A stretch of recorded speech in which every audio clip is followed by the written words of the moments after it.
Hello, learners. On behalf of School of Vocational Education and Training, I, Urshila Kant, welcome you all to this session on the course MSE 034. This is the e-commerce and cyberspace of the program MSc-IS Master of Science in Information Security. Today we have with us Professor A.K. Gaba. He is program coordinator of this program. As you know that e-commerce is the buying and selling of goods or services on the internet, so it encompasses a wide variety of data, systems and tools for online buyers and sellers, including mobile shopping and online payment encryption. Therefore, cybersecurity is also must for e-commerce. So because cyber attacks is the result in loss of revenue, of data and of overall validity of our businesses. Cyber criminals use advanced tactics to steal information from businesses with e-commerce. It's not just your data that you are protecting, it's your customers' data that you need to be careful with. A breach in your cybersecurity systems could mean the loss of your customers' information, and that could cost your business the trust and reputation that you have worked to build up. So I welcome you, sir, and request you to please throw light on this topic of today's discussion. Thank you, Ushla ji. You have raised and very right point for and also introduced the course of our cyber security and e-commerce and cyber space. But the point before coming to discussion here, this purpose of this session is to apprise all the viewers, those who are viewing this program, may be registered for our MSc Information Security program, as well as those who are planning to register for this particular program.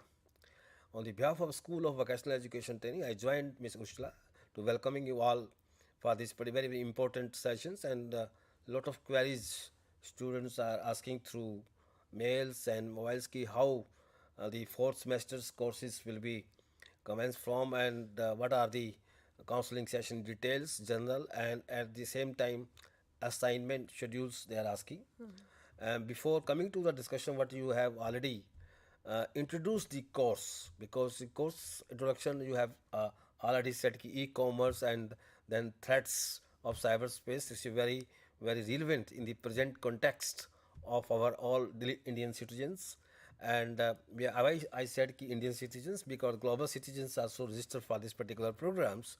They can see how Yes. India is progressing in this particular sectors. And for number one, number two, the programs. I think all the students, those who completed 3 semester of this particular program, it was a new programs, and first year courses and third semester they completed. Now coming to the last this particular semester, what they have, this is the course of second course, that is MSc 34, and that is a e-commerce and cyberspace. I just Ushla ji explain details about the objectives and themes of this particular course. And second point is assignments. We have already uploaded on our e-Gyan course web page, IGNOU web page, and all the students are advised to download this particular these assignments and attempt. We have given detailed descriptions how to attempt and how to submit, and all the students don't know is the fourth semester, they are well aware about our IGNOU ODL system where we are working today. Now coming to the point of this particular course, this course consists of two blocks. This is two credit course, and the first course block 1 is e-commerce, and second block is intellectual property protection in cyberspace. And Ushla explained the all details about this particular course in the context of cyberspace. And today we will be discussing major focus of our unit 1 of block 1, that is e-commerce and conceptual framework.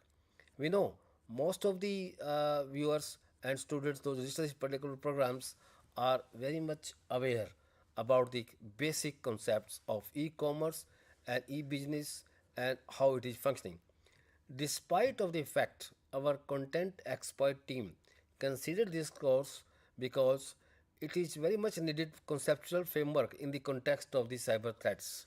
Therefore, first understand the e-commerce. We are all very much aware and we are using e-commerce in our day-to-day lives while transacting and buying goods and services or even transactions.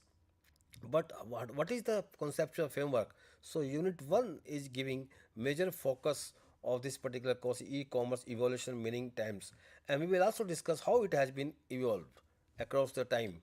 You see, unit 1 e-commerce evolution meaning and types, and second point which we will be discussing all depends upon the availability of the time today, that is Okay. payments mechanisms in cyberspace. So very interesting content has been designed, and our all content experts are very real practitioners, those who are doing practices in the cyberspace in the commerce sectors, and they have written this our content and come out this structure. As you know, our unit is explained to three content assess devices, that is structure, learning outcome, then assess devices what we explain, and we also have given some self-tech exercises and questions for the learners. So this e-commerce evaluation meaning and types unit 1 explain the basic focus is e-commerce evolution, how it has been evolved since the beginning, and then beginning after independence, because and before independence history is there, we have mentioned in the text, and what is the definition of e-commerce. Some of the interview and students are going for bank job, and they also have a computer degree and become background, but some conceptual framework were not able to explain. It is not necessary this programs is for only commerce graduates. Some of the students, those who are having this economics or commerce background or management background, are very much well aware. But this program is for any graduate. Yeah. Therefore, the need for the conceptual framework realized by the content experts, and we come out the basic illustrations as well with these differences between e-commerce and e-business. They're two different because people understand in general terms e-commerce and e-business is the same terminology, but there's a different conceptual framework. And then e-commerce, a commercial transactions, in the context of world trade organizations, how e-commerce has been evolving. So we will discuss in detail, and unit whatever students have already downloaded, and those who are in the process of receiving the hard copy, some of students have already received and some are receiving in the bit if we've got time. And then And those who have not received, they can refer the soft copy from yeah, our website, and they can go to eGyan Kosh and have a look. but in addition to that, we also, I think, mailed to We have all the emailed students. also the We mailed soft all the copy. students for the fourth semester who register Yes. for the soft copy. We provided hard copy is by dispatch. We will get received shortly. So we are coming to this particular structures of what we are discussing, and e-commerce evaluations and meaning the type of e-commerce model. We have business to business model, and we business to consumer and business to consumer. We have detailed discussions in this, and then what is the future of our e-commerce, and that is very important point because technology changes very fast, and then how it has been influencing the our day-to-day life in the context of e-commerce. So this unit highlight these 4 points what we discuss. Now learning to what we expecting from you after studying this unit, because our purpose is, see, we accept from you after reading the materials or after listening these particular sessions and viewing our us, and we defined, you will be able to define the term e-commerce and make a distinction between e-commerce and e-business. Basically, differentiate between these two conceptual framework. And second, how to explain the e-commerce as a commercial transactions. That is also very important point what we have to discuss, and we are expecting from you, you will be able to study this particular unit, you will be able to explain how e-commerce is a commercial transaction, and also you will be able to make a nexus between e-commerce and the world trade organizations, and because how this business is going on in the context under laws of how transactions is going on under laws of world trade organizations. And the most important point, you will be able to explain the different models of e-commerce and analysis of the future of e-commerce. And I know most of the learners, those who are viewing these particular programs, are very high tech background because we explain Python, we explain the all languages in Yes. the first, second, and third semester, and now that languages and software, how to apply in the context of security concern in e-commerce. It's a very important, and that in every business organization is needed for these threats, and that's why we have come out this content for discussion today. And you will be having more courses, more evaluations. Now let us see how this e-commerce evolved with the period of different times. Earlier and after independence, telecommunication devices become an integral part of the commercial enterprise since beginning. If you see before 60s, there were telecommunication part and devices were being used, and after 60 and before that, it was the computers were increasingly used to disseminate information across all geographical area. And there is no internet was there during that period. Through telegraph, telephone, telex, and French mail were also used for the day-to-day life while doing business, and that is called corporations opted for electronic data interchange. So EDI, we call short form, electronic data interchange were playing very important role while doing e-business through e-commerce we call.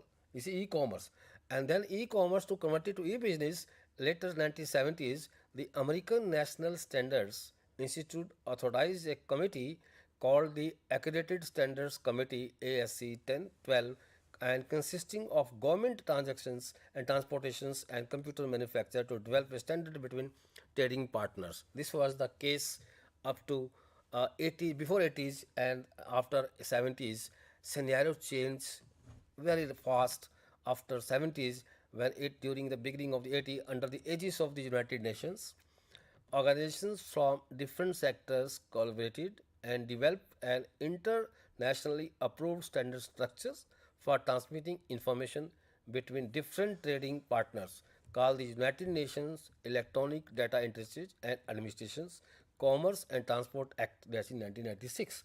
So before that there was you see devices, electronics data machines, fax machines, telecommunications were used. But due to change of the technology, and it is when United Nations passed a bill act that is there, and later it is computers acquired the status of personal computers. Earlier it was not the case. Earlier for specific institutional or business organizations were authorized to use, but after it was used as a personal computers, that is become part of the private domain of an individual. It was EDI, electronic data interchange, at the individual level supported by the public network known as internet. So the era of internet started 90s. It impact largely on the e-commerce as well as e-business. So this is the how this e-commerce evolved before 60s, and then if we see decade wise 70s, 80s, 90s, how it has been developed across the globe, and how business organizations were using this e-commerce concept while doing transactions between one business to other business, or one business to the consumer transactions, and so on. Some earlier phases were there we have seen, and when big organizations were importing the product from the international market, they were doing fax. And there were no emails during that era and no internet, so fax they received, and then they how to transacted the amount that were also bank to bank, and the old machines were used. And now if you see after the era of 80s and 90s, the internet play a very important role. And now in this context, the most second part is how to define how it has been evolved e-commerce during the different period of time. Now what is the definition of e-commerce? Various literature available, and nothing too new we have to share with all our audience and the students. But the most important point is there, you can have a study material detailed discussions, but how it has been defined, and that's why we have given these definitions here. Very important to note that the like e-business, e-commerce, internet business, net commerce, and e-economics, there are various terminology are being used across the globe, one organization to other organizations, the terminology, and this is confusion among the all viewers and all the students. So what is exact word, how it can be defined? For that purpose, the sake of clarity, e-commerce should be distinguished from a e-business. In fact, e-commerce is a subset of e-business. It is not the two different terminology, because everybody knows कि e-commerce or e-business same. No, it is not the same. And how e-commerce defined then? At the internet makes way for new business transactions via complex telecommunication network. Earlier it was there, and it is difficult to provide a single all encompassing definitions of e-economics. Now we are discussing e-commerce. Now we new terminology is there e-economics, and e-economics it means different of different people. Thus, it would be prudent to look into various definitions of e-commerce to complex e-commerce and its different characteristics. That is why, in which context and what are the characteristics, how to define, we come out in scenario of that e-commerce at present context. So I summarize this in a single graph, and you will not find in our text materials what we students have received from us, but this session will be giving more explanation for them. If you see e-commerce, electronic document interchange, if you complex and merge with all. Second, electronic publishing, and third is electronic messages, and then fourth is corporate digital library. Under that also so many activities. You see the different four broad category I analyzed after reviewing the literature's latest research on e-commerce, if different academic institutions and research is going on, and on the basis of that we summarize these four major component of e-commerce. And under that you were asking some questions, I think Ji. e-commerce, what is that question? Sir, I want to ask ki what is the difference between e-commerce and e-business? Yeah. So can you explain with example? Okay, because this is we explain definitions of e-commerce. There is always confusion among all कि e-commerce or e-economics and e-business are the same. No, I think no. This graph is explaining that is e-commerce. No, what is it? E-business. No, e-business refer to all aspects of business where technology is important. Okay. Okay, this may include knowledge management, design, manufacturing, and R&D activities. And e-commerce is that part of the e-business. E-commerce is a part of the e-business, and overall broad scenario is because we are doing business, then e-commerce come. Not only e-commerce come, then business will do. No. So first business. First business. You want to buy. Let me explain layman definitions. If you want to buy some goods, and seller market shopkeeper want to sell, if he wanted to sell it, then your business start. You are ready to buy the goods, and he is ready to sell the product. In this way, this business process will change. I think the students from business background, commerce background, or economics background can understand. But non this commerce economics background students, for them, it is first e-business, then e-commerce. Okay, so e-business that relates directly to sales and marketing, and this is e-commerce is a part of the encompassing wood of e-business.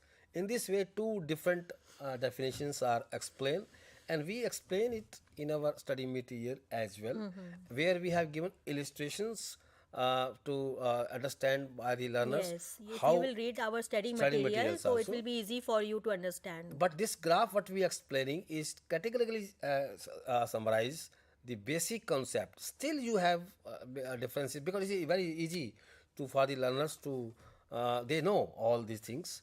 But having the technical background, few students, I think BCA students are also. I have seen BCA students, BTech students also coming, and BSc students also coming for this particular program of MSc Information Security. For them, so e-commerce and conceptual framework, differences between e-commerce and e-business is very important to understand. Then they can discuss about the cyberspace and security and information threats what they are facing with organizations. So e-commerce, a commercial transactions, it refers to all forms of transaction relating to commercial activity, including both institutional organizations and individual, that are based upon the processing the transaction of digital data, as well as including text, should and visual images. It happens in because of seriously impact of digital technology. Earlier it was telecommunication, fax, or through phones we were giving orders, and then now it is very easy for them to give the particular order through emails, through transactions, through many era you see transactions which we have explained in other unit. We will discuss in detail credit card, debit card, what you referred, now UPI going on, and so many other technology also role play positively in this e-commerce and e-business. The broad definition of e-commerce is the marketing, promoting, buying and selling goods and services is called your e-commerce. Through as like Amazon, we have Flipkart and our Geo Emart. So many big companies are coming in the market to sell their product through e-business or e-marketing. So their third word is coming now, e-marketing. We are discussing here two basic conceptual framework, e-business and e-commerce. In between, two sub conceptual framework also come up, that is economics, no e-marketing. E-marketing. E-marketing also social network are being used, and very all business organizations through Facebook, through WhatsApp, through other platform, Twitters, they are And after Corona, they are corona more flourishing. more flashing. So that is e-marketing concept which has been there. But EDI, which is B2B business exchanges in data, email, computer, and buying and selling goods. That is not only single as a consumer buying from the business and business provider providing to but B2B, you see how this e-business is mushrooming, and marketing is required from the consumer context. Now coming to this graph, which I have a latest research in 15, which has been done by Mehdi, and I referred the source also. They explain their research work and come out e-business and e-commerce.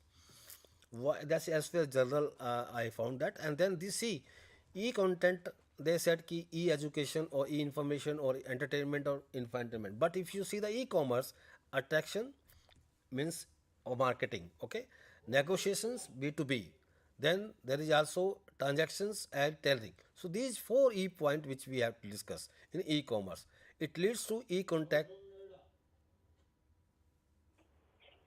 Yes, question.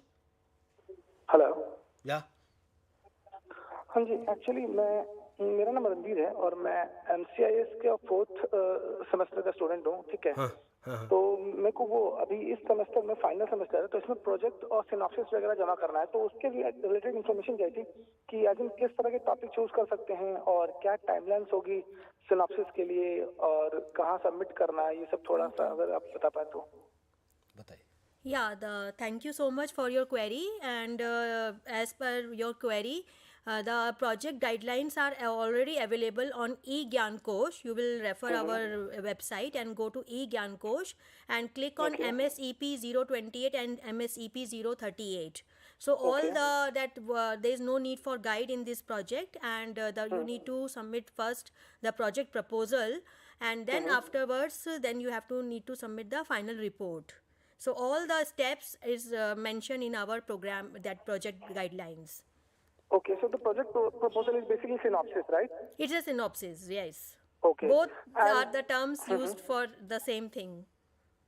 Okay, and this synopsis has to be submitted into the regional center or to the IGNOU headquarters, Delhi? No, regional center. To your regional center, yes. I went to the regional center. Or so your concerned study center. That is why I'm calling here, because they said go and check to the headquarters. So I thought, like, I'm not sure, because I've done PGDS as well.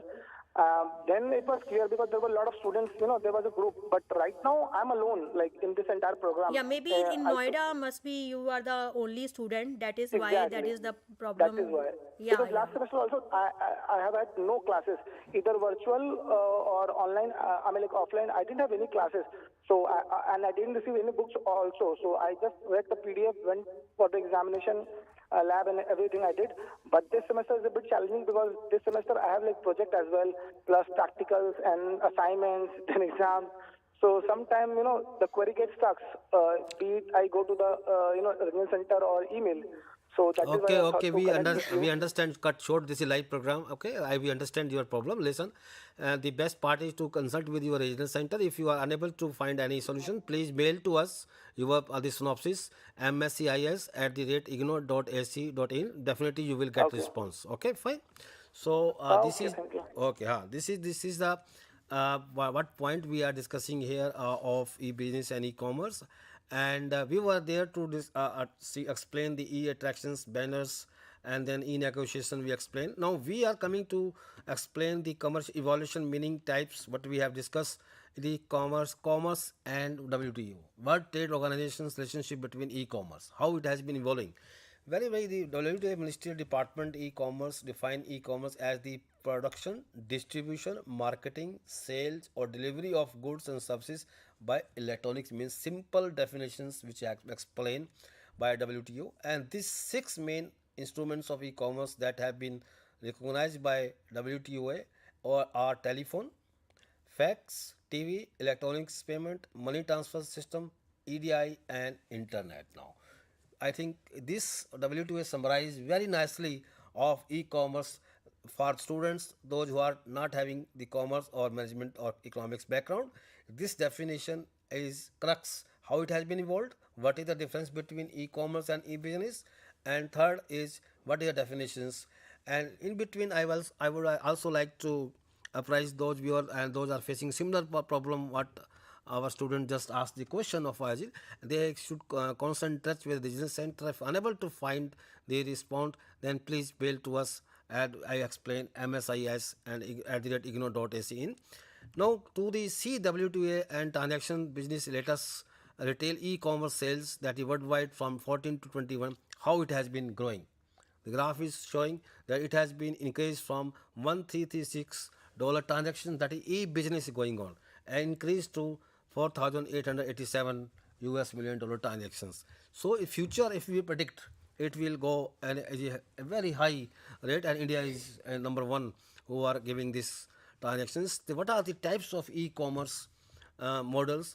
That is, you see business to business and business to consumer. We have given linkage, we have explained in the text in our unit as well. And number two, consumer to business and consumer to consumer.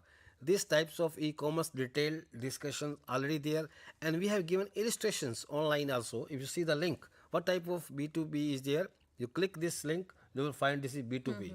And if you go B2C, India Mail, Amazon, so many, some of the electronics format are both B2B and B2C.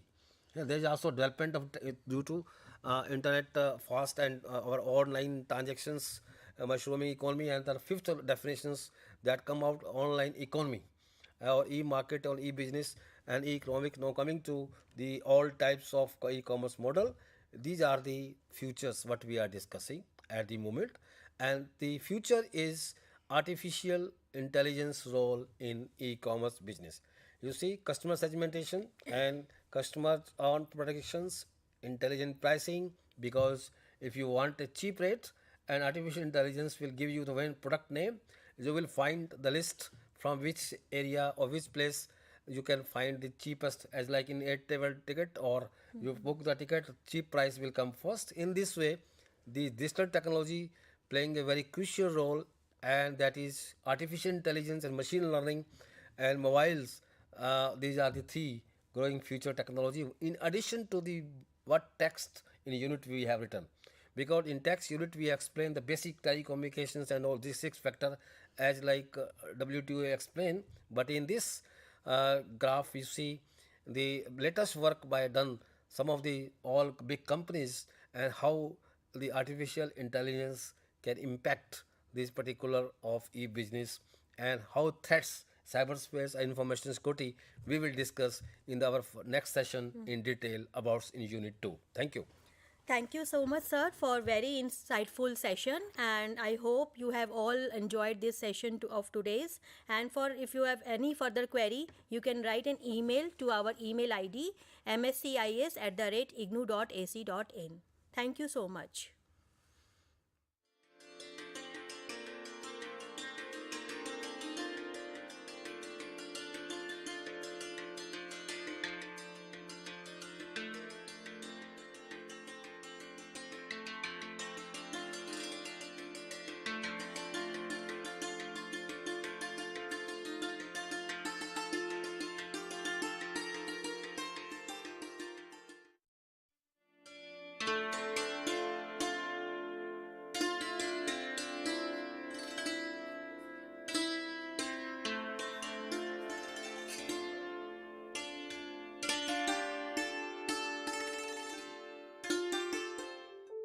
Do you wish to be part of a television studio like this or any other media system? Or already part of any media system, want to enhance a new set of skills? Welcome to School of Journalism and New Media Studies. Here in the School of Journalism and New Media Studies, we are offering program for all set of people to learn and enhance their media skills. The vision of School of Journalism and New Media Studies is to generate a new set of professionals in the area of media and communication studies with understanding about role of media in the national development and global understanding. We offer innovative programs in the field of journalism and mass communication that sets the benchmark of high quality learning and teaching process at the national level. We offer these programs across the country with the help of our regional network as well as study center. Same manner, many of our programs are offered through online mode with a sophisticated learning management system. SOGNMS offers programs from PhD in journalism and mass communication till certificate level. We have masters in journalism and mass communication. The eligibility is a bachelor's degree, and we are introducing this program in 3 languages: Hindi, Tamil and English. Students from national and international students can join either through online mode as well as in the distance mode.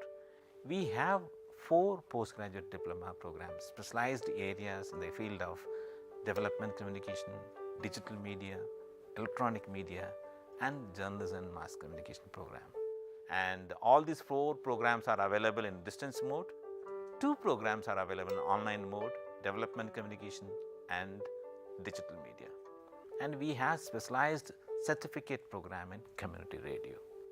IGNOU employs various media and communication tools for better teaching and learning process. School of Journalism and New Media Studies utilizes this media system for delivering all our programs. Come and join with us for exploring a new career and enhance your media skills.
Namaskar. Welcome to this session on poverty. Learners and viewers, today we have with us our expert who will be talking about poverty. We are from the School of Extension and Development Studies. Welcome to this session, Dr. Nisha. Thank you, Dr. Grace. Dr. Nisha Varghese will be talking about poverty. Let me start right away with the questions on poverty because this is a very important topic, especially for a country like India, which is vastly populated. What is poverty? And what do you mean by poverty line? Yeah, Dr. Grace, poverty is a state of not having enough income to meet a person's basic needs. So, if a person does not have enough income to meet his or her basic needs, then that person is categorized as poor. Now, coming to poverty line.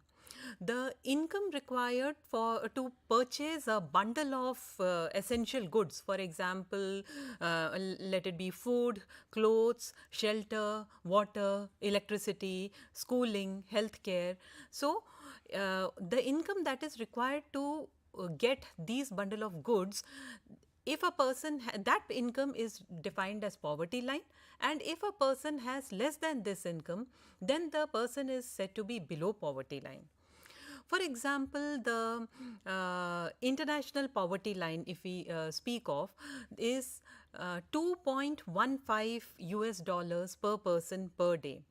And as per in 2019, around 648 million people were below this international poverty line. Now, in India, for example, the expenditure for buying food worth 2,400 calories in case of rural areas and 2,100 calories in case of urban areas was defined as poverty line in 1979 by a then constituted task force. After that, in 2009, there was this Suresh Tendulkar committee which redefined poverty.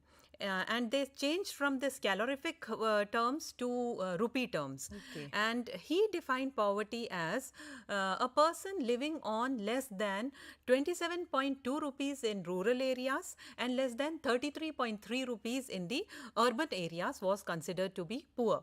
Which means that if we consider a family of 5 people, then any family which spends less than 4,080 rupees in case in the rural areas and less than 5,000 rupees in the urban areas is considered to be poor. So this is about the poverty line as per the Suresh Tendulkar committee. After that, in 2014, there was this Rangarajan panel that was constituted, and this redefined poverty as any person living on less than rupees 32 in rural areas and rupees 47 in urban areas was considered to be poor. So this is about poverty and poverty line. This was very interesting because you have touched upon what is the poverty line in India as well as what is the poverty line internationally. And also the very fact that there is a common understanding that when we talk about poverty, जो गरीबी हम बोलते हैं, we define people who have roti, kapra and makan who are above the poverty line. Usually that is the common understanding. And when we talked about for example, you have talked about Ranganathan panel. Yeah. And they have said that it is 32 rupees. Yeah. That is per day. In rural areas per day and 47 rupees in urban areas per day. Very, very interesting. Thank you, Dr. Nisha, for this very well defined concept of poverty and poverty line. My next question to you is, how is poverty line calculated in different parts of the world? Yeah, now coming to how poverty line is determined in different parts of the world, there are different ways in which they define poverty line depending on how developed or less developed a country is. For example, when we look at Europe, in Europe, a family with net income of less than 60% of the median net disposable income is considered to be as poor. So, which means that an average net disposable income is first calculated. Then any family which earns less than 60% of that average net disposable income is considered as poor. So, in 2021, 21.7% of the people living in European Union were poor. Now, coming to how poverty is defined in USA. In USA, the basic cost of food for a family is taken and that is multiplied by 3. Okay. So, any person earning less than that or spending less than that is considered to be poor. Now, the threshold level is adjusted as per the inflation rates from year to year, and any person having less than that threshold level of income is considered to be poor. In US again in 2021, as per their standards, 11.6% of the population was poor. Now coming to countries like India, which you may call a developing country. Okay. In India, the income required for the essential commodities, for example, food, clothing, shelter, schooling, all these things combined together, electricity, water, sanitation, all these things combined together. So income required to buy these essentials is considered as the basic benchmark for determining the poverty line. Then there is, let us talk about the least developed countries. In least developed countries, the consumption expenditure is a reliable proxy for income. Why? Because why they take consumption expenditure as a proxy for income is, in least developed countries where the countries are already very poor, it is considered that most of the people will be spending their entire earnings on consumption, because they will be earning so low that their entire income will be spent on consumption. So consumption is considered as the basic criteria of defining poverty line in least developed countries. So this was about how poverty line is defined in India, in US, in Europe, in least developed countries. Right. This was very, it was a very good perspective on how you have defined poverty line in the context of developed countries like the countries in Europe, US, and developing countries like India, as well as the least or the underdeveloped countries. Now, my next question to you is, when we are talking about poverty line, what is multidimensional poverty index? What is multidimensional poverty index that UN is using these days to calculate poverty? Yeah, earlier there were different measures of poverty which was used. For example, there was a head count ratio, and there was something called the poverty gap. So there were different measures that were used. But this multidimensional poverty index is the latest measure that is used by the UN in calculating poverty. This was developed by the Oxford Poverty and Human Development Initiative, and this index tries to measure poverty in its multidimensional, it takes a multidimensional approach in measuring poverty. And the three dimensions that are considered in measuring poverty under the MPI index are health, education, and standard of living. Okay. So, in all these three dimensions combined, they have identified 10 different indicators which define these three dimensions.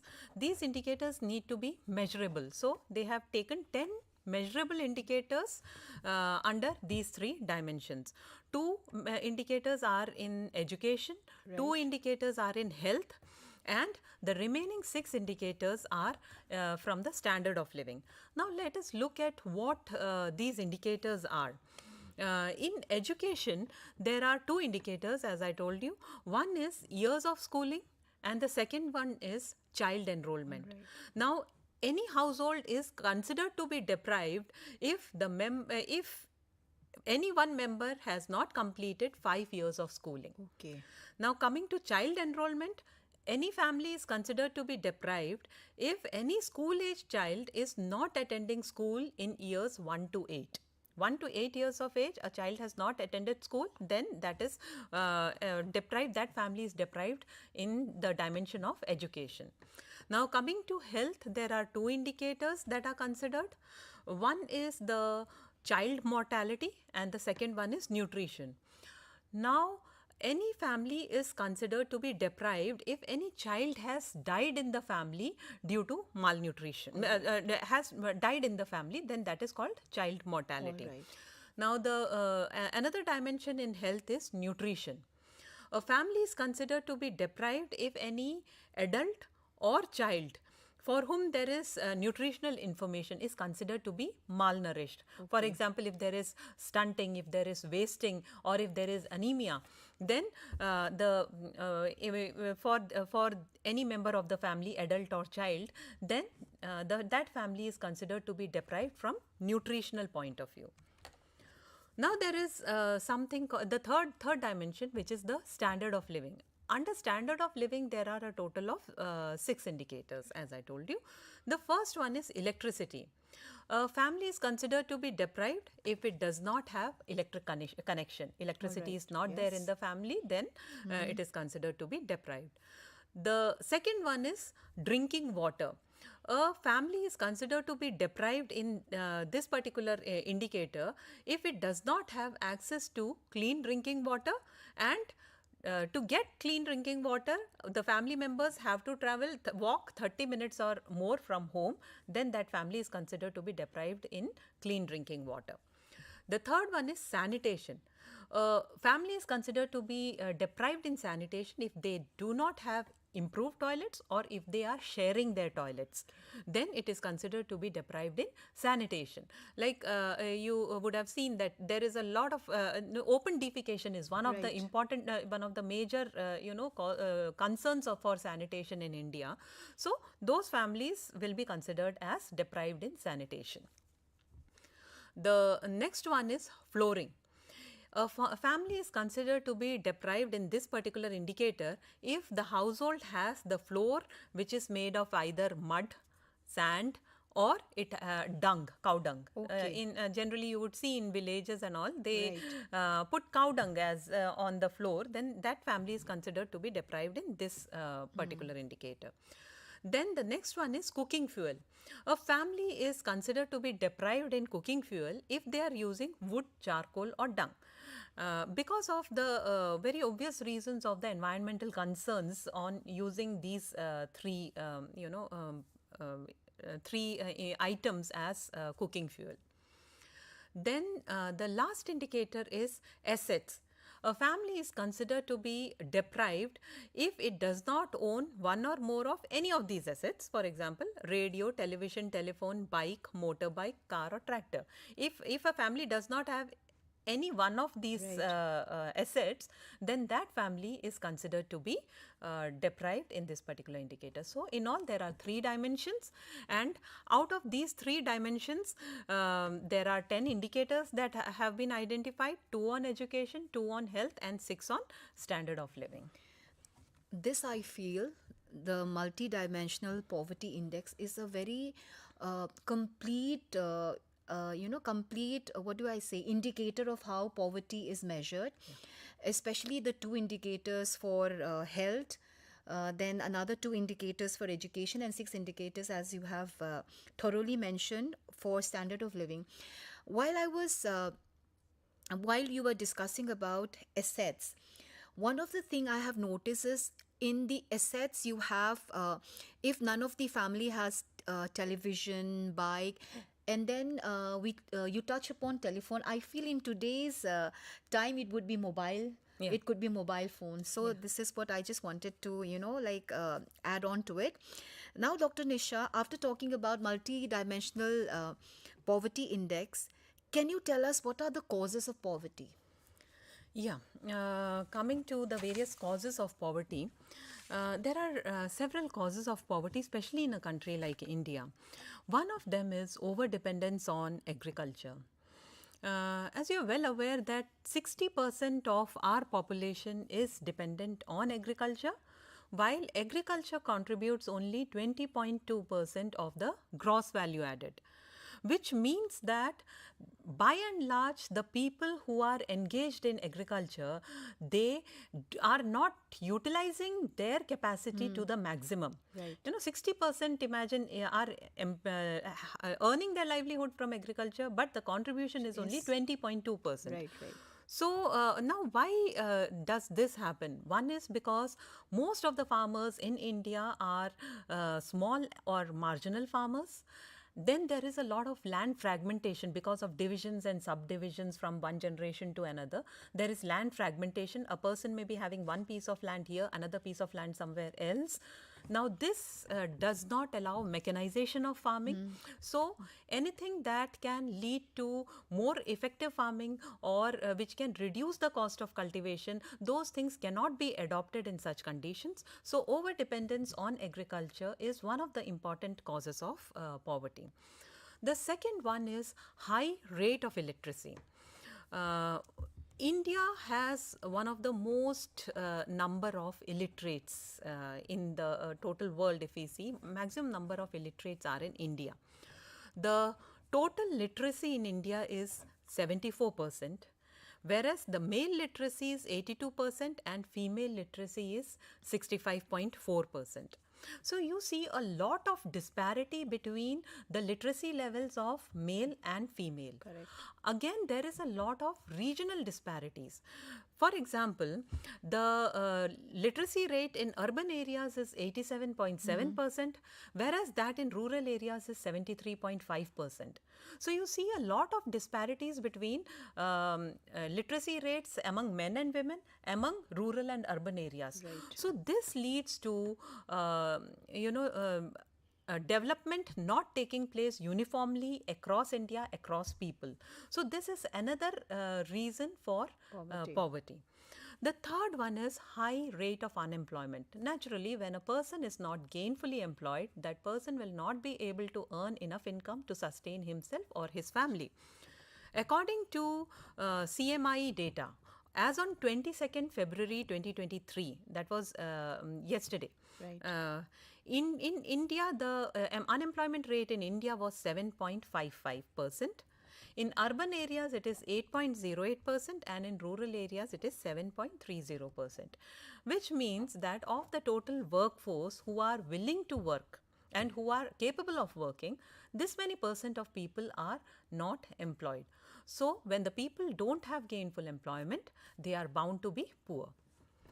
The fourth one is lack of entrepreneurship. India has a very narrow industrial base, and most of the industries in India are sick. Sick industries means they are at a financial loss. So, most of the industries are sick. And they have underutilized capacity. When the industries are either sick, which means they are a burden on the economy already, or because we have a narrow industrial base, there cannot be, otherwise industry should be the one employing maximum number of people, but then that cannot be facilitated in such conditions. So, this is also one of the leading cause of unemployment, poverty. Now, the another reason is the social systems. India has very rigid social systems, and they have a system. We have a system of exploitation from back from the colonial period. We can see the land ownership is with people with higher social order. And those with in the lower social order, they are basically landless laborers. They do not have enough land for cultivation, and there is a hierarchical system in the society which prevents the people in the lower social order to rise up. So this is another cause of poverty in our country. Now, the last point is lack of investment for development of poorer sections of the society. Now, the lack of investment makes it very difficult for the economic systems to escape poverty. This is known as a poverty trap. This particular thing is known as poverty trap.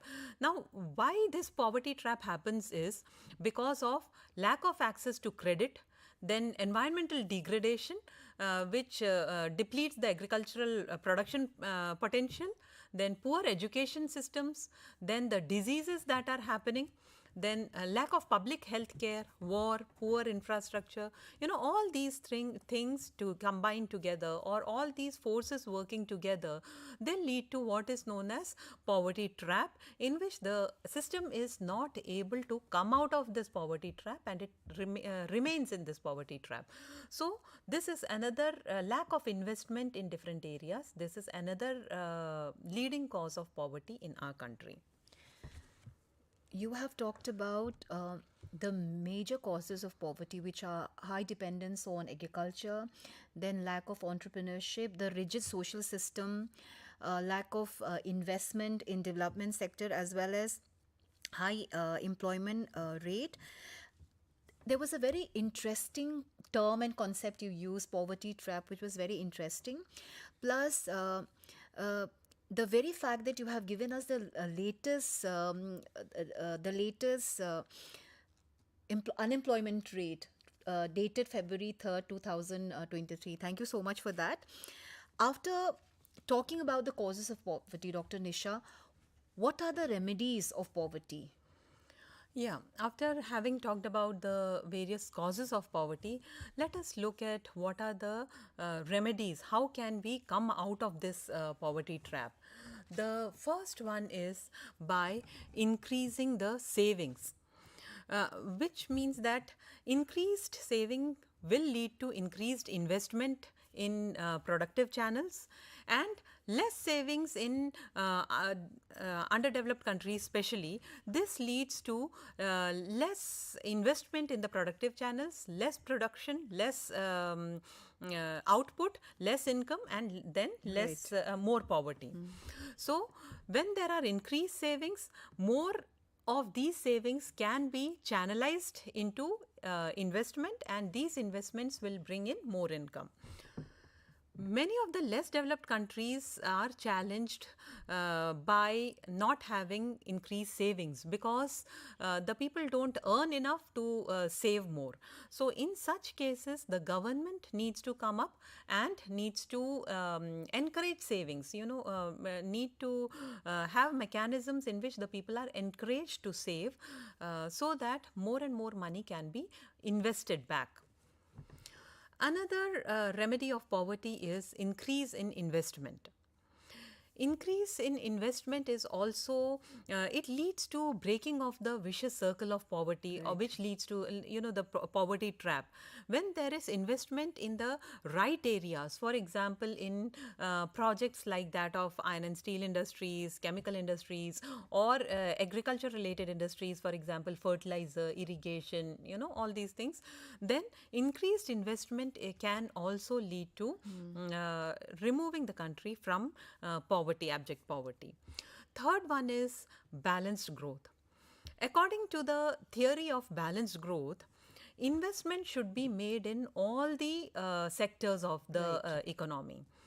For example, if there is an unbalanced growth, for example, investment is made only in agriculture and investment is not made in industry, then what happens is, for agriculture, you need better fertilizers, chemical fertilizers, you need better equipments or machines for mechanizing your agriculture, you need better, provisions for electricity. So, all these things will come only when there is a balanced investment both in agricultural sector and in industrial sector. So, balanced growth or equal development of all the sectors of the economy will lead to removal of poverty from a country. The next factor is the human capital formation. Now, the human resource, especially in India, where we are in the phase of having our demographic dividends, human capital, we have abundance of human capital, we have abundance of young population, but we need that this population is trained, this population is educated, and proper skills are developed as per the requirements of today. So, when when more investment is done in human capital formation, when more investment is done in enhancing the health facilities, in good transport and communication, then this will lead to a balanced development. Then the fifth one is industrialization. The industries linked to agricultural growth will lead to a balanced growth, as we had already discussed, especially when the agro-based industries are promoted. Most of the agro-based industries will be employing more humans, more more people into, they will be putting more people into employment, and the agriculture sector by itself is marred by seasonal unemployment, in which the people are unemployed for major part of, for one part of the season they will be employed, but after the sowing and everything is done, they will be unemployed for some part. So, the agriculture sector is marred by seasonal unemployment. If agro-based industries are also developed, which would generally be near the farm areas, then it can help the people who are employed in agriculture to use that time when they are are not really working in the field. It provides them off-farm employment, so they can move away from their farm when they are seasonally unemployed and get employed in those agro-based industries. So this is another way of lifting people from poverty. Right, we have talked about the remedies of poverty like balanced growth, then industrialization, and so many other ways to, take people out of poverty. Thank you so much for the remedies of poverty and also the different issues and topics that you have touched upon today, like what is poverty, poverty line, what is the multidimensional poverty index, and what are the causes of poverty. And I feel, Dr. Nisha, schemes like Make in India is also doing a lot of, it is doing a lot of positive things. There is a lot of positivity in schemes like Make in India, where people are encouraged to make products which is based in our country. So thank you so much, Dr. Nisha. Dear viewers and learners, I hope you have learned about certain issues and topics with regard to poverty. I thank Dr. Nisha Varghese from School of Extension and Development Studies. Thank you so much, and thank you for listening and tuning in to this session on poverty. Thank you, Dr. Grace. Thank you.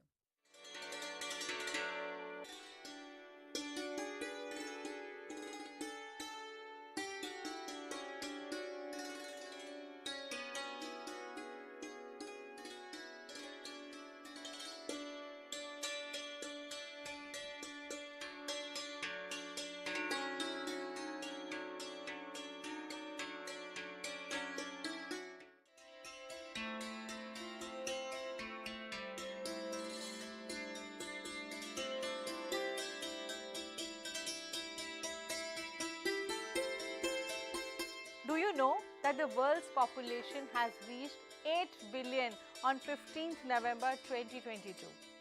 And we are still counting. I don't know where do we go from here. The predictions are scary. Any idea how many people can Mother Earth sustain? India's growing population is a serious concern, and we are soon going to become the world's most populous country. Wow, number one. Population is, after all, a human issue. The UN proposed Sustainable Development Goals cannot be achieved unless and until we consider the population dynamics. So, here we are. Indira Gandhi National Open University offers appreciation course on population and sustainable development. The course explores the linkages between population and sustainable development. In this course, there are diverse issues related to population, environmental safety, livelihoods, human health, migration, urbanization, and much more. The course duration is 3 months, but of course, you can complete it within a year. The eligibility of the course is graduation from a recognized university. So, if you are a development professional, working in a government sector, researcher, or keen to know more about the population and sustainable development, the course is must for you. Hurry up and join this course so that we are able to convert population into demographic dividend and not convert it into demographic disaster.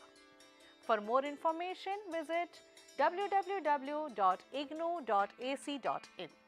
Thank you.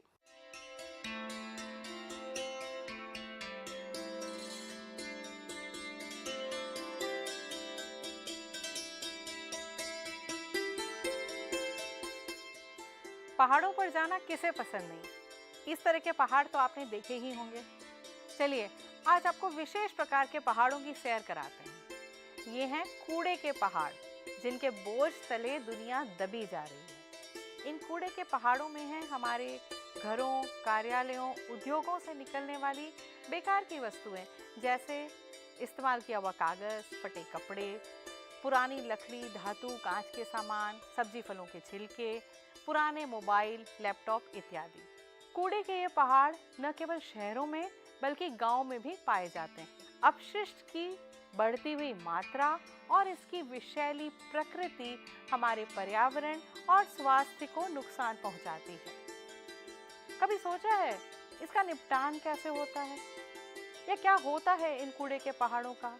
कैसे हम इस समस्या से छुटकारा पा सकते हैं? इन सभी प्रश्नों का उत्तर देने के लिए इंदिरा गांधी राष्ट्रीय मुक्त विश्वविद्यालय अपशिष्ट प्रबंधन में प्रमाण पत्र कार्यक्रम प्रस्तुत करता है। यदि आप नगर निगम में कार्यरत हैं, सैनिटरी इंस्पेक्टर हैं, अपशिष्ट प्रबंधक हैं या अपशिष्ट से जुड़ी हुई परामर्श सेवाएं, अनुसंधान या विकास कार्य करते हैं, तो ये कार्यक्रम आपके लिए सर्वोत्तम है। कार्यक्रम की न्यूनतम योग्यता है 12वीं उत्तीर्ण और इसे 6 महीने में पूरा किया जा सकता है या अधिक से अधिक आप इसे 2 साल के अंतराल पर भी पूरा कर सकते हैं। कार्यक्रम में शामिल है स्व शिक्षण पाठ्यक्रम सामग्री, ऑडियो वीडियो संसाधन और विभिन्न माध्यमों से शिक्षण की सुविधा। तो फिर देर किस बात की, चलिए समस्या का नहीं समाधान का हिस्सा बने। अपशिष्ट प्रबंधन में प्रमाण पत्र कार्यक्रम में दाखिला लें। हम आपके स्वागत के लिए आतुर हैं। अधिक जानकारी के लिए देखें www.ignou.ac.in। धन्यवाद।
Namaskar. Hello learners. Today we'll be learning about Introduction to Biological Anthropology. You have been learning about the courses in BSc Honors Anthropology which have been offered from January 2020 session, and this is one of the first courses which we offer in semester 1. Now, this obviously comes under the program BSc Honors Anthropology and it is offered both in Hindi and English. इसको हम हिंदी में भी है और अंग्रेज़ी में भी है। ये जो हमारा कोर्स है ये 6 क्रेडिट का है, पर क्रेडिट होता क्या है? क्रेडिट है, एक क्रेडिट 30 आवर्स ऑफ स्टडी होता है, ठीक है, और ये कोर्स है 6 क्रेडिट का, which means 180 hours of study. इसमें 2 कंपोनेंट्स हैं, थ्योरी के जो कि 4 क्रेडिट का है और प्रैक्टिकल है जो कि 2 क्रेडिट का है। अब इस समय में आप क्या करेंगे? जो हमारा 120 आवर्स ऑफ स्टडी थ्योरी का है और 60 आवर्स प्रैक्टिकल का है, इसमें हम this will include reading, understanding what the print material, what we have given you, listening to audios, watching video, attending counseling sessions, teleconferencing जैसे अभी हो रही है, ज्ञानवाणी, ज्ञान दर्शन, और हम असाइनमेंट भी आपको देते हैं। तो ये सब मिला के आपको इस समय में पूरा करना होगा। अब जैसे कि मैंने आपको बताया, इसमें 2 कंपोनेंट्स हैं, थ्योरी का है और प्रैक्टिकल का है। थ्योरी में 4 ब्लॉक्स हैं जो कि थीमेटिकली अरेंज्ड हैं, ठीक है, और प्रैक्टिकल है जो कि हम आपको मैनुअल देंगे और उसको आप देख के समझेंगे कि आपको कैसे करना है। अब जो 4 ब्लॉक्स हमने बोले वो हैं, पहला है अंडरस्टैंडिंग बायोलॉजिकल एंथ्रोपोलॉजी, दूसरा है understanding human variation and theories of evolution, third है living primates, human and non human, and fourth is the great division of humankind. अब हम ये पढ़ लेंगे, ये कोर्स पढ़ेंगे तो हमको क्या फ़ायदा होगा? What is the outcome actually? What will be our understanding after going through BANC 101 which is introduction to biological anthropology. इसमें क्या होगा? ये पढ़ लेंगे तो you will be able to develop an overall understanding of biological anthropology and its subfields. Then you'll also understand the concept of evolution and variation. You will gain a comparative perspective on human and non-human primates.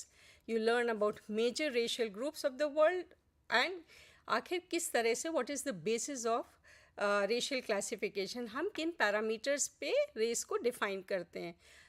You'll also learn about somatoscopy and somatometry, which will give you a very clear-cut understanding of the morphology and anatomy of human body. Now let's come to block 1. Block 1 में 4 units हैं. introducing anthropology, relationship and applications of biological anthropology, fundamentals and subfields of biological anthropology, and then we'll have approaches of traditional and modern biological anthropology. So you realize that this is the very beginning of understanding what the course about biological anthropology is. Now unit 1 जब हम शुरू करेंगे तो unit 1 में सबसे पहले we will tell you what is anthropology, right?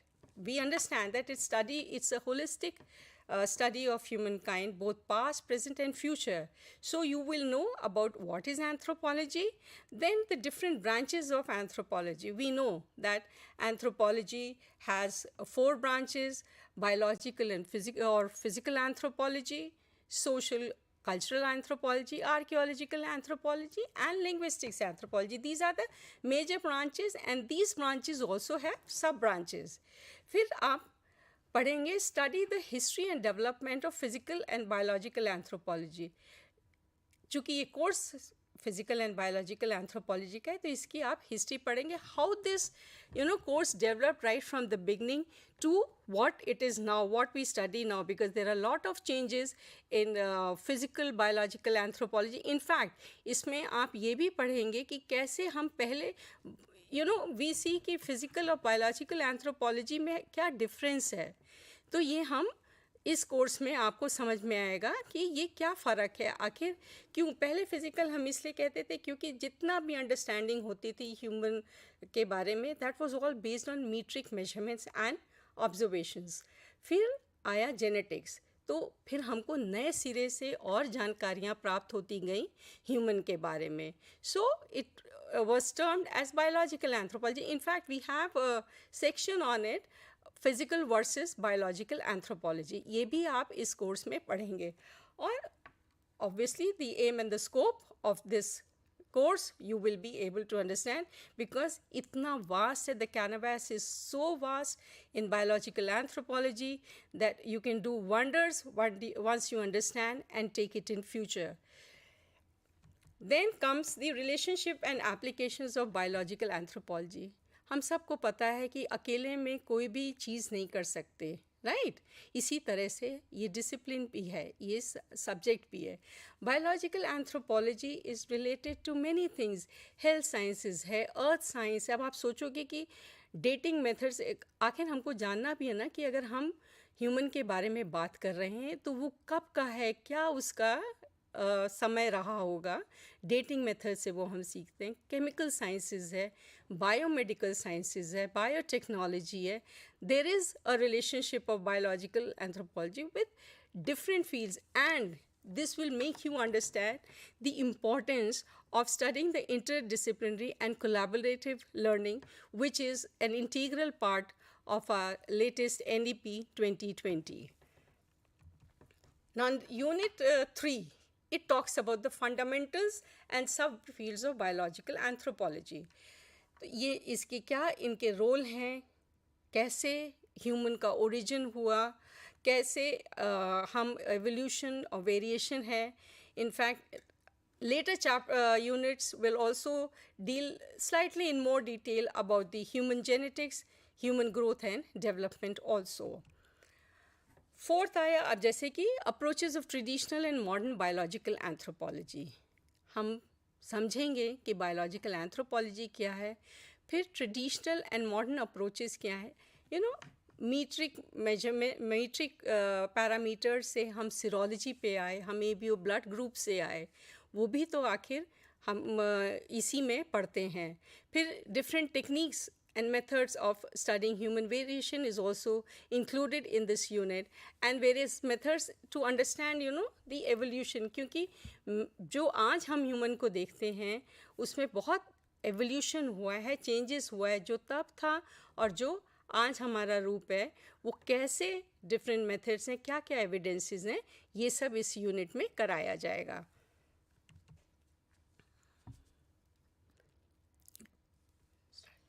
A very good evening to all the viewers. Now, I would talk about Block 2 of this course. So, Block 2 is about understanding human variation and theories of evolution. So this block deals with some major components of human evolution, variation, certain theories, and here we will study some early ideas and theories of origin.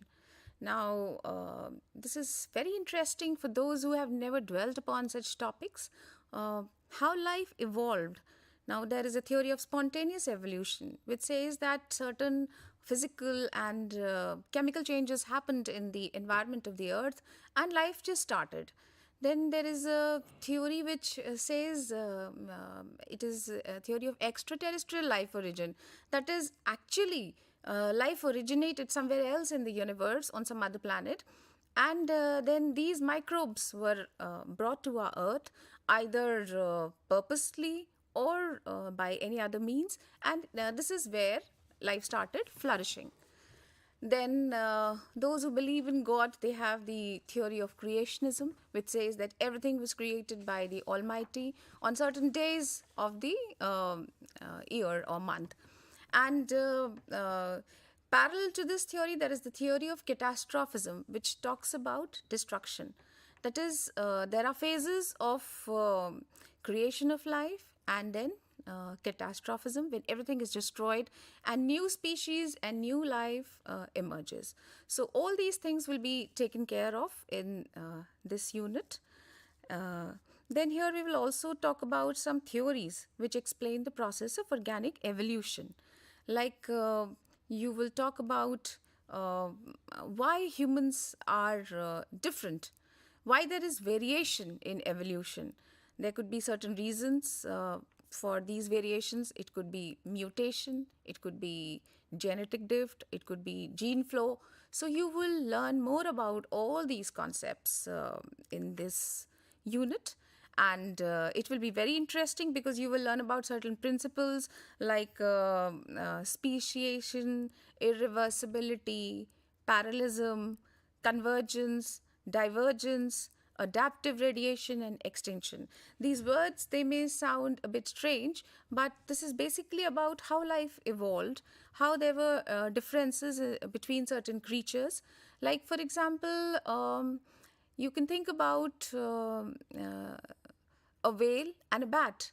Now their forelimbs are actually modified for certain specific features. Bats use it for flying, whereas whales use it for swimming in the water. But they are both the modification of the forelimb. So here in these units, you learn more why these differences. And then there are certain theories which talk about features which have the same function but different origin. For example, you can say the wings of a butterfly and that of a bird. They are used for the same purpose, flying, but they are not the same organs of the body. So how these evolutions took place, this is a very interesting thing, and it is all dealt in great depth in these units. We will also talk about Lamarck. And most of you must have studied in your school days about Lamarck, that he talked about the theory of use and theory of disuse. अगर सीधे simple शब्दों में समझें तो हमारे शरीर के जिन अंगों को हम ज़्यादा यूज़ करते आए वो ज़्यादा इवॉल्व हो गए, वो ज़्यादा डेवलप हो गए, और जिनको हमने नहीं यूज़ किया वो धीरे धीरे एक्सटिंक्ट हो गए या डिज़ोल्व हो गए, हमारे शरीर से गायब होते गए. जैसे कि बहुत कॉमन एग्जाम्पल आपको बुक से मिलेगा जिराफ की लंबी गर्दन का, कि पहले शुरू से जिराफ ऐसा नहीं होता था. It did not have such a long neck, छोटा गला होता था. और क्योंकि the fauna in which it was flourishing, वहाँ पे ग्रास ख़त्म होती गई, तो it had to move to taller trees, बड़े पेड़ों के पत्ते खाने पड़े, और धीरे धीरे खिंचते खिंचते उसकी गर्दन आज जो है वो इस स्थिति पे हो गई. ऐसी थ्योरीज के क्रिटिसिज्म भी हुए, उनका एवोल्यूशन भी हुआ. There was more which was developed on top of that. Then we talk about Darwin, who talks about natural selection, which is very valid. He talks about survival of the fittest. Darwin के अनुसार हम सब जो भी हमारे environment resources available हैं उनके लिए एक स्ट्रगल करते हैं, और वही सर्वाइव होते हैं जो सबसे फिटेस्ट होते हैं. And gradually these changes are carried on to the other generation. So all these interesting things are talked about in block 2. Now, when we come to block 3 of this unit, it is about living primates, human and non-human. So, what are primates? Primates are the first placental mammals, you can say. And it will be very interesting to learn about the classification, the type of primate, and the characteristic features of those living and those extinct as well. Then you will learn about the behavioral patterns apart from the physical features and characteristics, how they behave, their mating patterns, their group behavior, their socialization structures.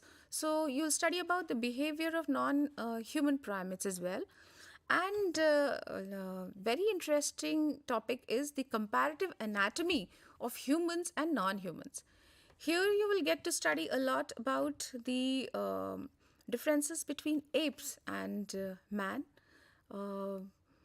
जैसे कि मैंने एक किसी session में पहले भी बताया था कि how did we evolve, there is a basic difference between the foramen magnum of the human and the apes.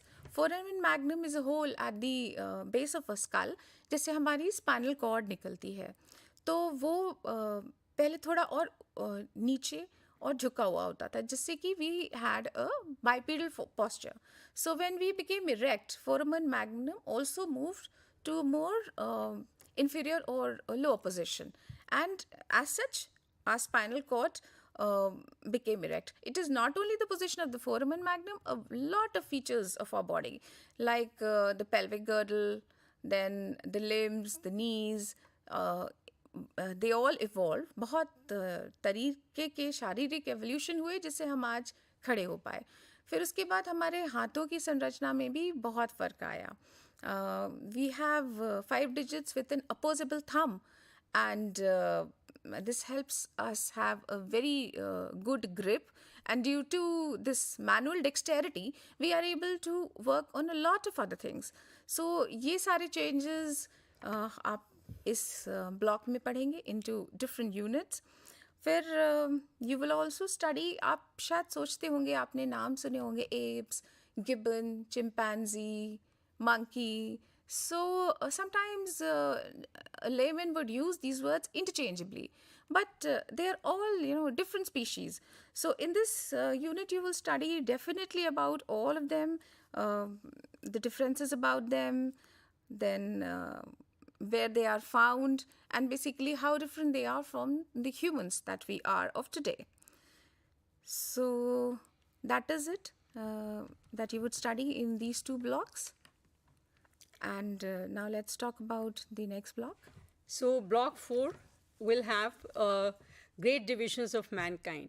हम देखते हैं हम सब में फ़र्क है और एक सिमिलैरिटी भी है, क्योंकि हम सब एक ही स्पीशीज़ के हैं, राइट. पर हर किसी में, जैसे मैं और स्मारिका भी बैठे हैं, हम दोनों होमो सेपियंस हैं, राइट. पर फिर भी हम लोगों का चाहे चेहरे का शेप हो, आँख हो, या हमारे मतलब बाल का ओरिजिनल कलर हो, सब फ़र्क है. तो ये सब यही है जो हमको डिवाइड करता है एक दूसरे से. डिवाइड कहिए या कहिए कि हमको फ़र्क करता है, क्योंकि इतने सारे ह्यूमन के वेरिएशन हैं, तो ये कैसे हुए. It is very important, and it surprised, it was very, the scientists were very inquisitive about to learn about the variation in human being.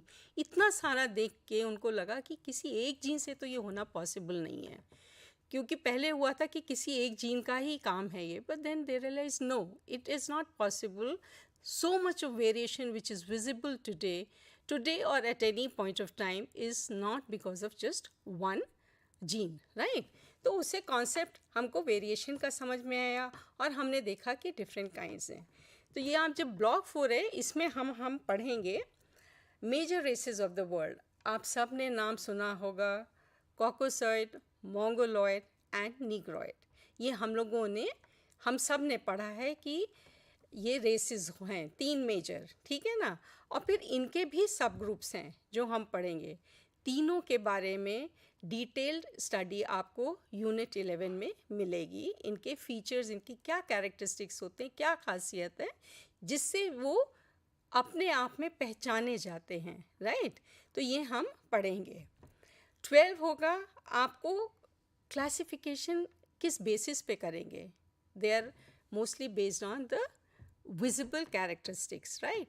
जैसे बाल है, आँख का रंग है, आँख की शेप है हमारे, फिर हमारी आईलिड्स होती हैं, वो स्लांट हैं कि नहीं है, एक आँख के ऊपर हमारा आईलिड होता है, वो फोल्डेड है कि नहीं है, जिसे हम एपिकैंथिक फोल्ड कहते हैं। उससे हम वो एक बहुत टिपिकल कैरेक्टरिस्टिक होता है जो कि हम मोंगोलॉयड में देखते हैं। वो उनके में it is very it's very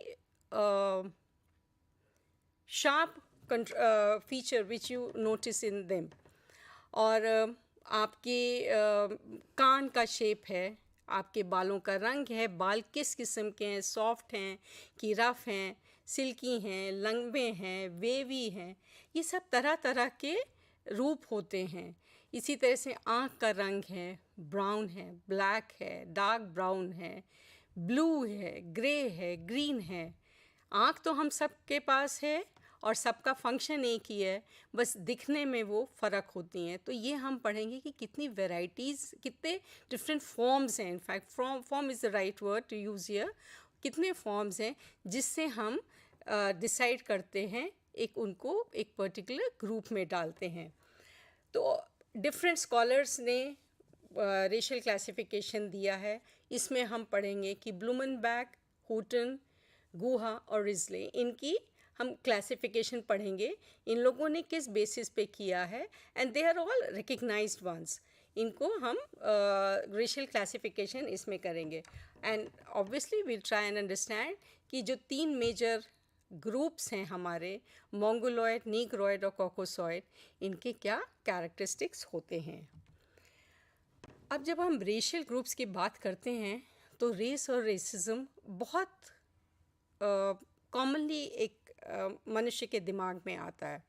तो हम एक्चुअली इस यूनिट में हमने समझाने की कोशिश की है कि रेस क्या है और रेसिज्म क्या है, क्योंकि रेस शब्द से रेसिज्म का बहुत गलत प्रयोग किया गया है और इसके क्या कॉन्सिक्वेंस हुए हैं, इसका बहुत क्रिटिसिज्म हुआ है, क्योंकि it was wrongly use in the sense कि इससे दूसरे मनुष्य को, दूसरे ह्यूमन कैटेगरी को हमने एक इन्फीरियॉरिटी का दर्जा देने का एक सोशल तरीका हुआ था, which was not wrong, which was not correct, I am sorry, which was wrong actually.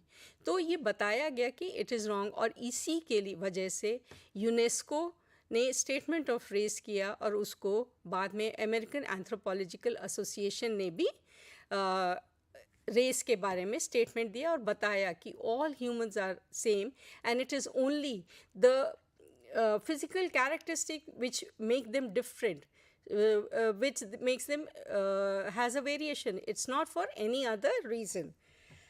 Naturally ये सब पढ़ने के बाद एक प्रैक्टिकल है। प्रैक्टिकल्स में आपको हमने बताया है कि सोमैटोमीट्री और सोमैटोस्कोपी के जरिए जो अभी हमने मेजरमेंट्स और इसकी सब चेहरे की गोलाई, इन सब की बात की है, हेड शेप वगैरह की, ये सब हमारा इसमें आएगा प्रैक्टिकल में, इसको आप समझेंगे। और सोमैटोस्कोपी जो कि मॉर्फोलॉजिकल जो हम हैं जैसे दिखाई देते हैं, उसको समझने में वेरिएशन क्या है, इट विल हेल्प यू। और that's how you will be able to understand the variation between human, right? Human variation को समझने का बहुत अच्छा तरीका है। And end में of course we have a term examination which is for which has weightage of 70% and assignments as mentioned earlier has 30%. So all the best in your learning, and in case of any difficulty we are always there. Do contact us, we'll be readily helping you. Namaskar.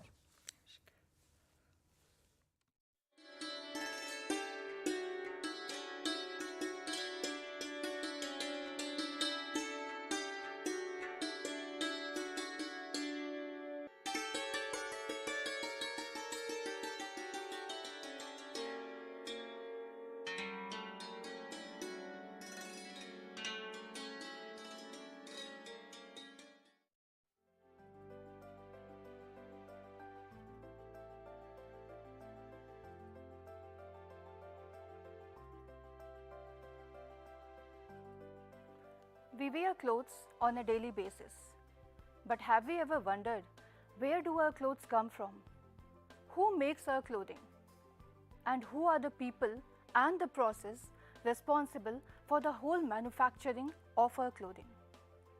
If you want to know more about this, Indira Gandhi National Open University from the School of Continuing Education has launched a program which is Certificate in Apparel Merchandising. There are many benefits after doing this program. You can become a designer in various fields. It can be fashion designer, apparel designer, costume designer, or even a textile designer. One can also work as a fashion consultant. Research and development is another field which one can take up after doing this certificate course. Going into academics is another perk after doing this program.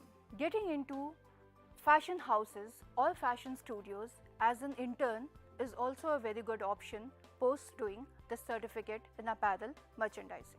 The basic eligibility of the program is 10+2. The duration of the program is 6 months to 2 years. The program is also available for both the admission cycles, which is July and January. The exams are conducted twice a year, in June and December. So what are you waiting for? Join this program and get an enriching knowledge in the field of apparel merchandising. And to do so, you can log on to the official website of the university, www.ignou.ac.in.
अज़ीज़ तलबा व तलबात व शामीन आदाब।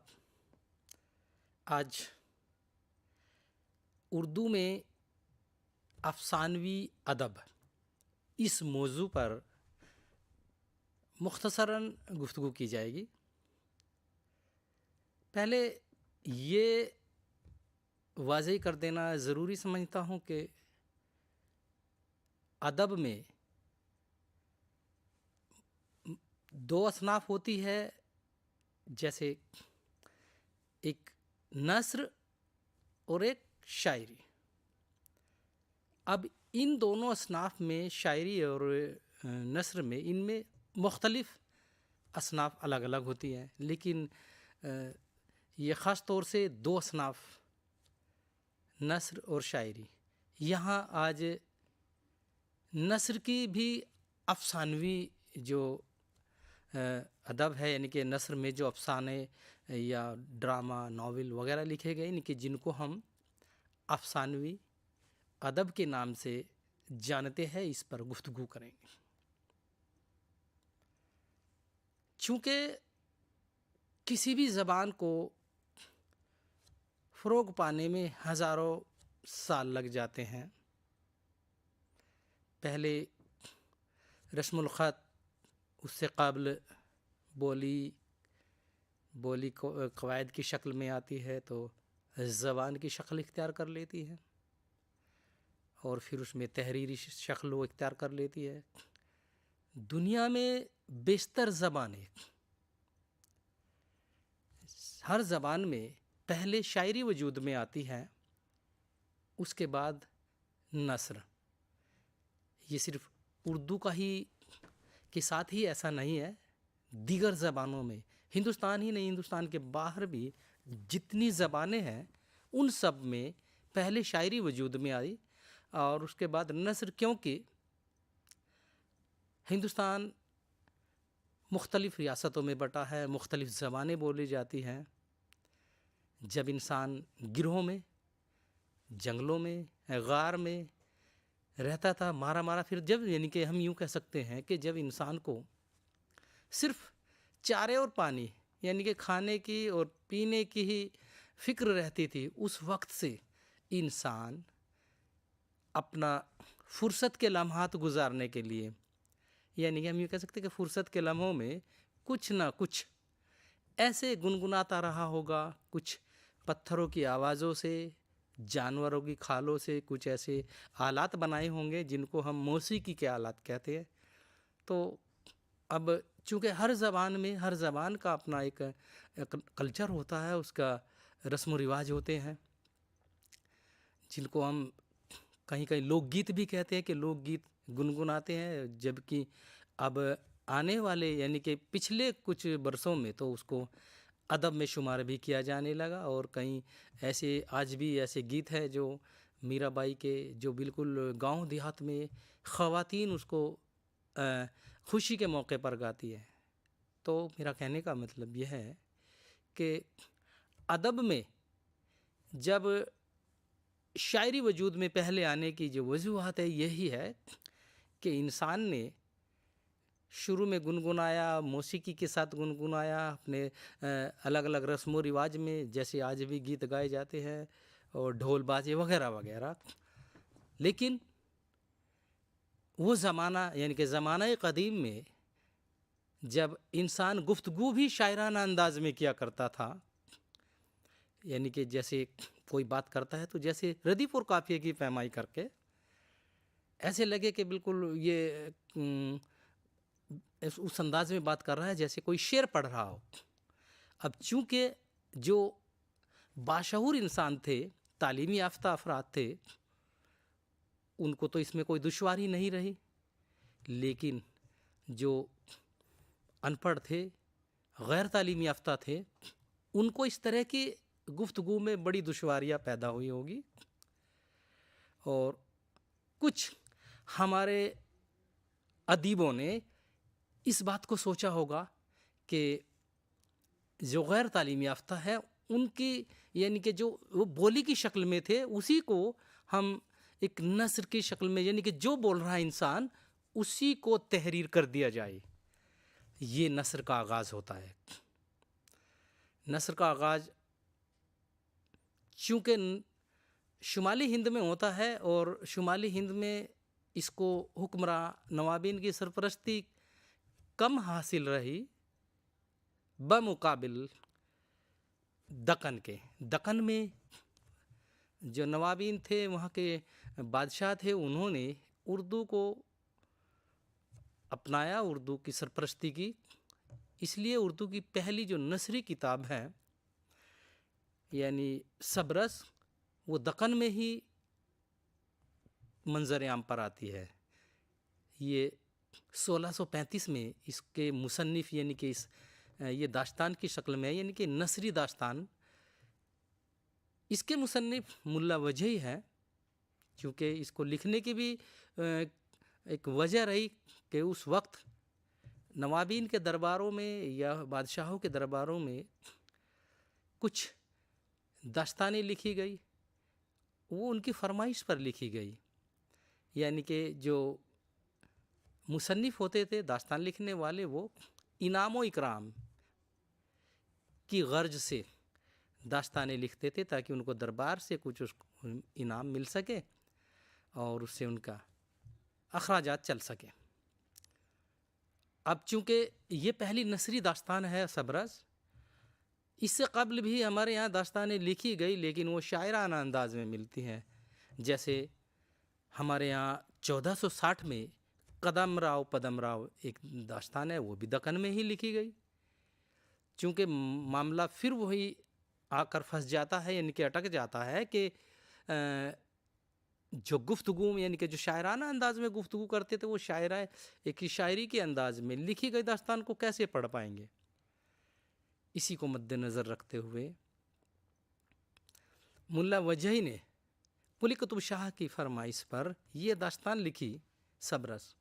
इसमें भी किस्सा है, चूँकि दास्तानों में किस्सा होता है और किस्से से किस्सा दर किस्सा निकलते चले जाते हैं, यानी कि किस्से से किस्सा निकलता चला जाता है। और दास्तानों की एक खूबी ये भी रही है कि उसमें ऐसे डरावने मंजर दिखाए जाते हैं, परी, देव, भूत वगैरह वगैरह, और देवताओं के करिश्मे, जादुई करिश्मा दिखाए जाते हैं। हर दास्तान का यही रहा है हमारे यहाँ, क्योंकि ये पहली नसरी दास्तान है सबरस। इसमें भी किस्सा हुस्न दिल को बयान किया गया है। लेकिन कुछ भी हो, ये एक नस्र में, यानी कि जो आज का मौजू है उर्दू में नसरी अदब का आगाज़ और इर्तिका।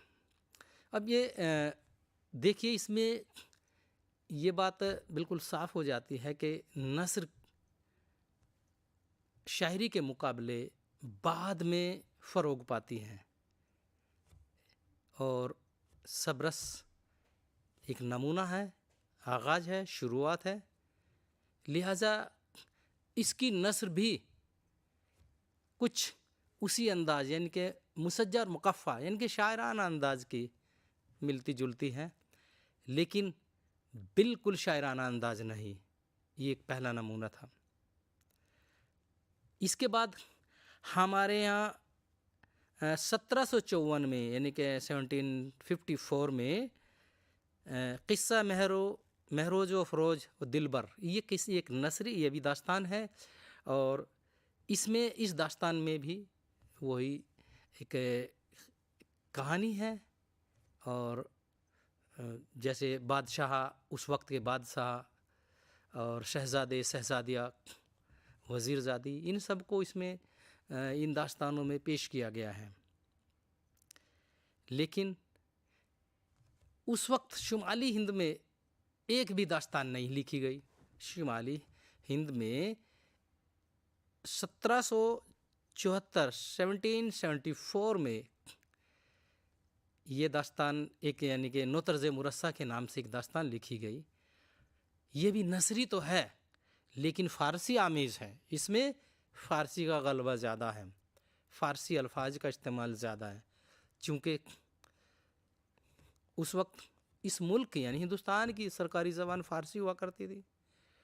और जो फ़ारसी से वाकिफ़ था, यानी कि फ़ारसी तालीम याफ्ता था, उसी को पढ़ा लिखा समझा जाता था।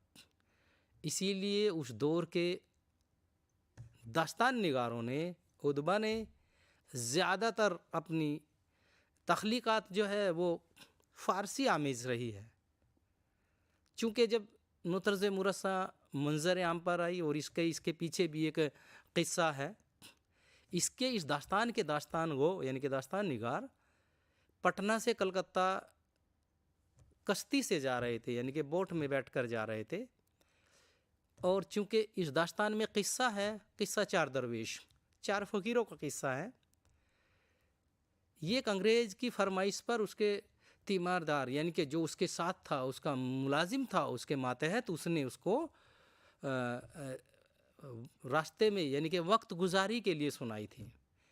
मीरता तहसीन भी उसमें सफ़र कर रहे थे। उन्होंने इस किस्से को कलकत्ता जाते ही कलम बंद कर दिया।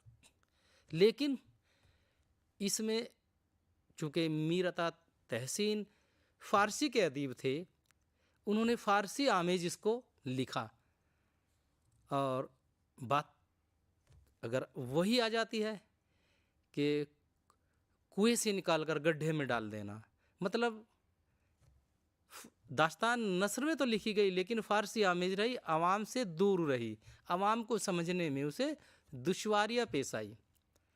अब मंजर आम पर आ गई, और कुछ लोगों जो फ़ारसी से वाकिफ़ थे, उन्होंने उसको पढ़ा, उनको कोई दिक्कत नहीं हुई। लेकिन जब क्योंकि आगाज़ हो चुका था, और इसके बाद हमारे यहाँ कलकत्ता में फोर्ट विलियम कॉलेज जब कायम हुआ, तो उसका मकसद ही यही था कि हिंदुस्तान की उस ज़बान को फ़रोग हासिल हो जो आवाम में बेशतर बोली जाती हो।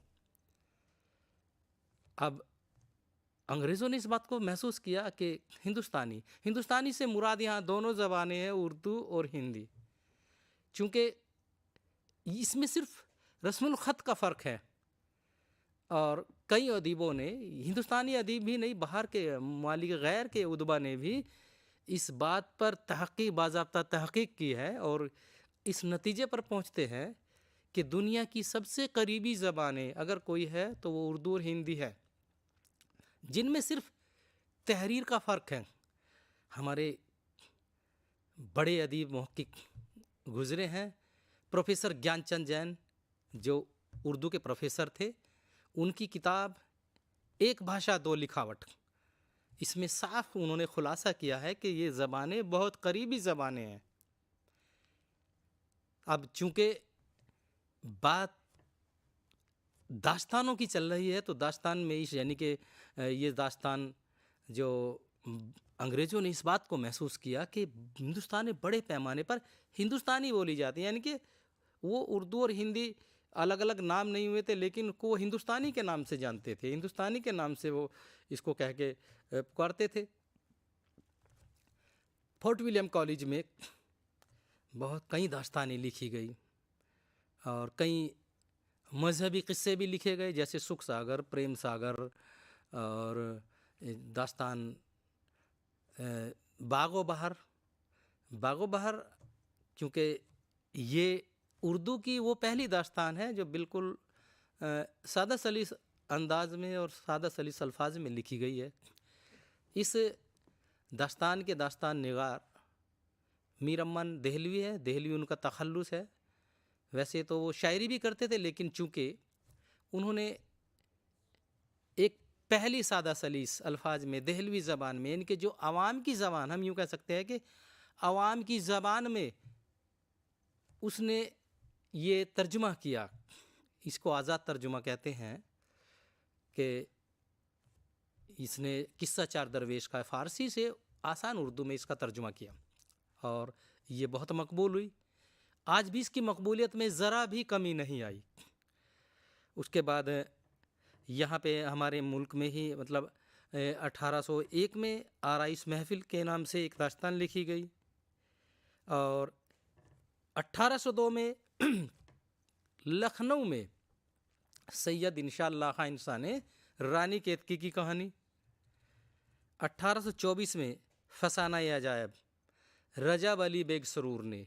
अब चूँकि उर्दू में सादा सलीस नसरी दास्तानों के लिखने का आगाज तो हो चुका था, लेकिन उस दौर के जो तालीम याफ्ता पढ़े लिखा जो तबका था वो फ़ारसी बोलने में फ़ख्र महसूस करता था और आवाम की ज़बान बोलने में अपने, आज ये हमारे मुल्क में ये बात आज भी है। अगर गांव देहात में कोई कोई बच्चा पढ़ा लिखा या कोई स्टूडेंट पढ़ा लिखा गांव वालों के सामने फर्राटेदार अंग्रेज़ी बोले तो कहेंगे कि बहुत अच्छे स्कूल में यूनिवर्सिटी में पढ़ता है या बहुत पढ़ा लिखा है, लेकिन अगर उस अंग्रेज़ी को उस गांव में कोई नहीं समझता तो उसके बोलने का कोई मकसद ही नहीं रह जाता। ज़बान वही फ़रोग पाती है, वही मकबूल होती है जो ज़बान आवाम में बेशतर बोली, समझी, लिखी और पढ़ी जाए, उसी ज़बान को फ़रोग हासिल होता है। यही बात उर्दू के साथ भी साबित होती है। चूँकि रजब अली बेग सरूर ने 1824 में इसकी सादा सलीसियत को देखते हुए, यानी कि बागो बहार की, उन्होंने इसके जवाब में लिखी फसानाए अजायब, यानी कि ये इसमें इसकी जो नस्र है वो इतनी मुश्किल है कि उसको पढ़ने में दुश्वारी होती है। मामूली तौर पर तालीम याफ्ता यानी कि उर्दू से वाकिफ़ तालिब इल्म या कोई अदीब उसको पढ़ने में बहुत उसको दुश्वारी पैदा होती है। उसमें जवाब दर जवाब दास्तानें लिखी गई। 1857 तक पहुँचते पहुँचते दास्तानों का दौर तो ख़त्म हो गया। उसकी वजह ये रही कि दास्तान उसी अहद में फ़रोग पाई जिस अहद में तालीम याफ्ता अफराद कम हुआ करते थे। कुछ नवाबीन, कुछ बड़े पैसे वाले लोग, कुछ बादशाह राजे रजवाड़े अपने दरबारों में बाज़ाब्ता तौर पर तनख्वाह मुकर्रर करके ऐसे दास्तान गो को रखते थे कि जो उनको वक्त गुजारी के लिए यानी कि उनको दास्तान सुनाए। तो ऐसे है क्योंकि उस वक्त आवाम में तालीम का वो दौर नहीं था, यानी कि आवाम तालीम से दूर था, बहुत ही कम अफराद पढ़े लिखे होते थे। जो पढ़ा लिखा होता था वो दास्तान गो या कुछ अपने दीगर कामों में मसरूफ़ रहता था। तो हम यूँ कह सकते हैं कि जब दास्तान हिंदुस्तान में फ़रोग पा रही थी वो वक्त हिंदुस्तान में ज़माना जाहिलियत कह सकते हैं। ऐसा ही चूँकि अरब और उसके ममालिक में जब वहाँ दास्तानें लिखी जा रही थी तब अहले अरब भी तालीम से दूर थे। वहाँ भी चंद ही अदीब या बाशऊर लोग तालीम याफ्ता थे। और उस दौर में जब वहाँ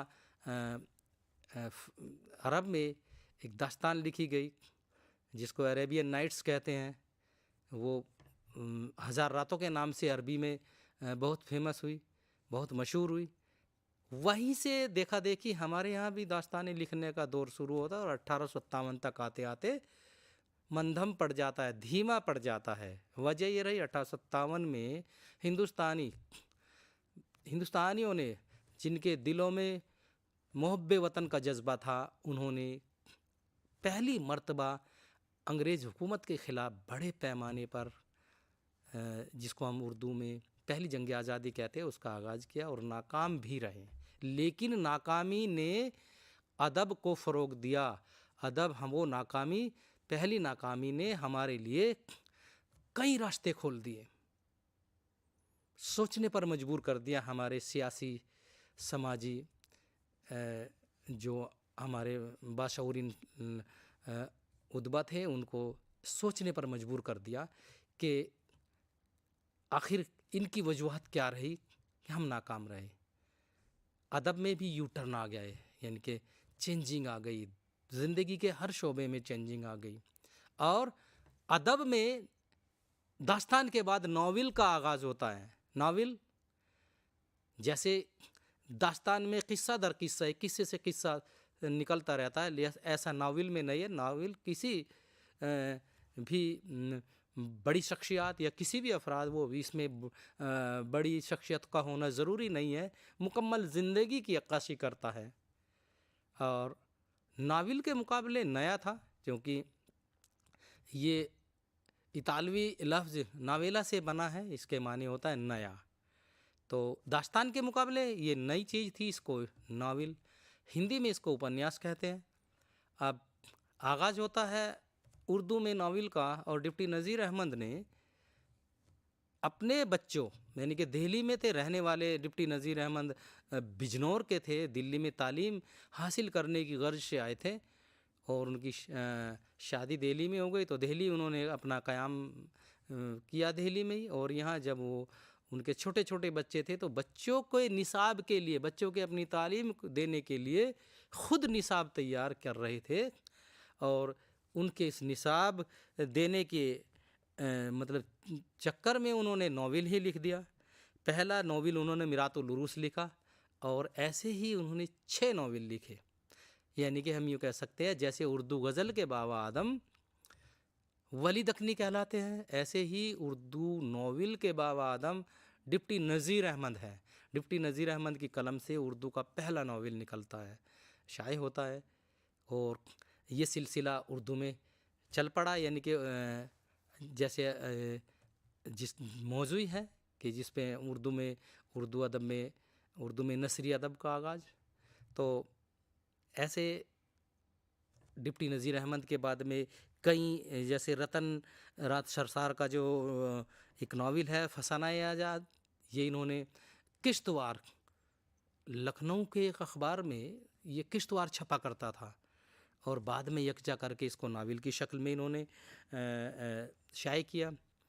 फिरदौस बरी एक नावल अब्दुल हलीम शरर का है जो 1899 में मंजर आम पर आता है। यानी कि ये दौर है कि जब नावल लिखने का आगाज़ हमारे मुल्क में बिल्कुल शुरू हो चुका, और इसमें जो है ना बहुत सारे ऐसे हमारे नावल निगार मंजर आम पर आ रहे हैं। लेकिन नावल को असल सिमत और रफ्तार देने के लिए जो असल नाम हमारे सामने आता है वो है मुंशी प्रेमचंद का। प्रेमचंद ने मुतअद्दिद नावल लिखे। जो उनका पहला जो नावल है वो असरार मुआबिद है, जो 1803 में शाये होता है, और उनका आखिरी नावल गौदान जो 1836 में शाये होता है। और ये उनका शाहकार नावल है। इसमें गरीब किसान का इस्तेसाल कैसे किया कर रहे हैं हमारे समाज में। नावल को दरअसल हम यूँ कह सकते हैं कि दास्तानों में शहजादे शहजादियाँ, हुक्मरां, बादशाह, इन सब का जिन प्रेत भूत वगैरह इन परियों का जिक्र होता था, लेकिन नावल में ऐसे अफराद का भी जिक्र होने लगा, यानी जैसे किसान, मजदूर, यानी जो शहजादे शहजादियों को तर्क करके आवाम की ज़िंदगी को लेकर भी नावल लिखे जाने लगे। इसके बाद 1938 में सज्जाद ज़हीर ने एक नावल लिखा, क्योंकि सज्जाद ज़हीर लंदन में तालीम की गर्ज से लंदन में गए थे। उन्होंने उसी को उन्वान बना करके एक नावल लिखा जिसका नाम है लंदन की एक रात। ये नावल बहुत फेमस हुआ और उर्दू में एक शाहकार की हैसियत रखता है। कहीं कहीं हिंदुस्तान की मुख्तलिफ जामियात में ये निसाब में भी शामिल है। उसके बाद असमत चुगताई, यानी कि बहुत सारे नावल निगार निकल कर मंजर आम पर आए थे। असमत चुगताई इनका एक बहुत बेहतरीन नावल है जिसका नाम है ज़िद्दी। कुर्रतुल ऐन हैदर का मेरे भी सनम खाने जो 1947 में शाये होता है। और खुदा की बस्ती ये शौकत सिद्दीकी का एक नावल है। इसने यानी कि इसके जैसे नाम से ही वाकिफ़ हो रहा है, खुदा की बस्ती, यानी कि दुनिया को खुदा की बस्ती कह करके मुखातिब करते हैं। और इसके मुख्तलिफ जो रंग रूप है उस पर ये कलम उठाते हैं, उसको कलमबंद करते हैं। खदीजा मस्तूर का एक नावल आंगन, ये नावल जो है ना ये दरअसल ये तकसीम को लेकर के लिखा गया है और ये बहुत ही उम्दा नावल है। और उदास नस्ल इंतज़ार हुसैन का एक नावल है। इन नावलों में यानी कि ये नावल आज भी लिखे जा रहे हैं, कई अच्छे नावल निगार हैं, लेकिन चूँकि वक्त की पाबंदी है। और इसके बाद अफसाने का आगाज़ उर्दू में प्रेमचंद से होता है। और प्रेमचंद का जो पहला अफसानवी जो मजमू है वो मंजर आम पर आया और उसको अंग्रेज़ों ने उसके आंखों के सामने नज़रियातिस कर दिया, लेकिन उसने हिम्मत नहीं हारी, दूसरे नाम से लिखना शुरू किया। और उसके प्रेमचंद के ही हमअस्र अली अब्बास हुसैनी, उसके बाद राजेंद्र सिंह बेदी, कृष्ण चंद्र, अहमद अली और ग़ुलाम अब्बास, सादत हसन मंटो, उपेंद्र नाथ तस्क, असमत चुगताई, ग़ुलाम अब्बास, ये बहुत सारे अफसाने इन्होंने, यानी हम यूँ कह सकते हैं कि तरक्की पसंद तहरीक 1936 में जिसका आगाज़ होता है, इस तहरीक के मातहत अगर सबसे ज़्यादा फ़रोग पाने वाली कोई उर्दू की सिनफ है तो वो सिर्फ़ और सिर्फ उर्दू अफसाना है। उर्दू अफसाना चूँकि आवाम के करीब है और मुख्तसर होता है, इसलिए बहुत सारे हमारे अफसाना निगार सामने निकल कर के आते हैं। अब चूँकि उर्दू की दूसरी एक और जो नसरी जो असनाफ़ है वो है ड्रामा। हम हिंदुस्तान से ही उसका आगाज़ होता है। हमारे यहाँ अभियान शकुंतलम, कालिदास का और बहुत सारे उन्होंने ड्रामे लिखे। हिंदुस्तान से ही बाहर गया और बाहर से फिर हिंदुस्तान आता है। अंग्रेज़ी में ड्रामा और हिंदी में नाटक इसको कहते हैं। लेकिन उर्दू में ड्रामे का आगाज़ लखनऊ से होता हुआ मशरिकी बंगाल और मशरिकी बंगाल से मुंबई पहुंचकर इसने फ़ारसी स्टेज और इसने कारोबारी शक्ल इख्तियार की। यहाँ यानी कि मुंबई में ये पहुंच कर के एक उस मंजिल तक पहुंच गया यानी कि आज हम जो फिल्में देख रहे हैं बॉलीवुड हमारे यहाँ हिंदुस्तान में, वो ड्रामे की ही तरक्की याफ्ता शक्लें हैं। ड्रामे ने बहुत तरक्की की और चूँकि आगाज़ लखनऊ से होता है और उसके क्योंकि वाजिद अली शाह ये वो नवाबी दौर था, उन्होंने अपने दरबार में अपने वक्त गुजारी के लिए राधा कृष्ण यानी कि रहस्य का इसका नाम दिया गया। उसके बाद इंद्र सभा, और उसके बाद हमारे यहाँ मशरक़ी हिंदुस्तान में भी बहुत सारे ड्रामे लिखे गए, जिनमें ये हमारे यहाँ हबीब तनवीर और आगा हाशिर काश्मीरी, इन्होंने उर्दू ड्रामे की जो मंजिल है इसको बहुत ऊंचाइयों तक पहुंचाया। और इस तरह हम देखते हैं कि उर्दू अदब की जो नसरी असनाफ़ है उनमें पहले दास्तान, उसके बाद नावल, नावल के बाद अफसाना, अफसाने के बाद ड्रामा, और इस तरह इन असनाफ़ ने उर्दू अदब के ज़ख़ीरे में बेतहासा इजाफ़ा किया। और ये इजाफ़ा हमारी ये दुआ है कि हमेशा होता रहे। इसके साथ ही हम अपने मज़मून को इख्तिताम तक पहुँचाते हैं। फिर मिलेंगे।